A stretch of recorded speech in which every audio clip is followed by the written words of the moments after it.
बॉलिवूड धमकी प्रकरणात एक मोठी बातमी येते। मुंबई पोलीस आयुक्तांनी एक तातडीची बैठक बोलावली आहे। शहरातल्या सर्व एसपींसह अधिकाऱ्यांना बोलावण्यात आलेले आहे आणि बिश्नोई टोळीवर धडक कारवाई होण्याची त्यामुळे आता शक्यता वर्तवली जाते। शहरातल्या जवळपास सर्व 6 आयुक्त, उपायुक्त, एसीपी आणि 90हून अधिक पोलीस ठाण्यांमधील अधिकाऱ्यांची ही बैठक आहे। पोलीस मुख्यालयामध्ये झालेल्या या बैठकीमध्ये मुंबई गुन्हे शाखेच्या सर्व 12 युनिटचे अधिकारी उपस्थित आहेत आणि सूत्रांनी दिलेल्या माहितीनुसार बिश्नोई टोळीवर कारवाई करण्यासाठी आणि तिचा कणा मोडण्यासाठी रणनीती आखण्यासाठी ही बैठक आता आयोजित केली आहे। मुख्यमंत्री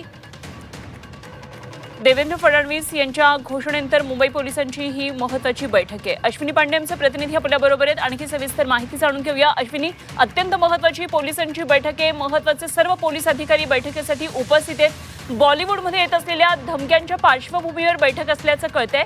काय नेमकी बैठकीतली स्ट्रॅटेजी आहे?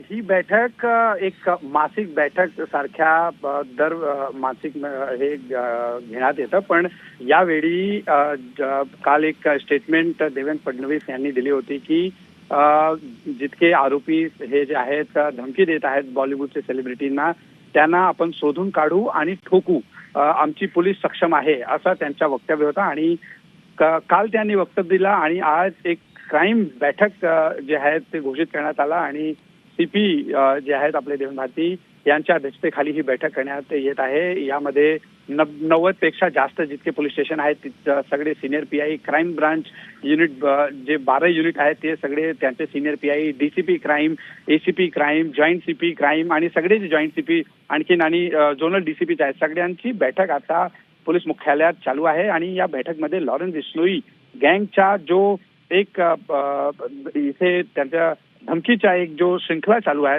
त्या तो कसा थांबवायला पाहिजे, काय धोरण आता पोलीस यामध्ये करणार, हे सगळी जी बैठक आहे या बैठकमध्ये सगळे मुद्दे मांडले जाणार आहेत आणि त्यावर काय कारवाई केली पाहिजे याच्यावर आता त्यांची बैठक चालू आहे। यामध्ये 4 ते 5 असे जे सेलिब्रिटी आहेत त्यांना धमकी देण्यात आली आहेत आणि म्हणून ही बैठक करण्यात येत आहे। ठीक, अश्विनी, धन्यवाद दिलेल्या या सगळ्या सविस्तर तपशिलांसाठी आणि निश्चित आपल्याकडून या संदर्भातल्या आणखी सविस्तर डिटेल्स वेळोवेळी जाणून घेत राहू। तुर्तास धन्यवाद। अश्विनी पांडे आमचे प्रतिनिधी आपल्याबरोबर होते।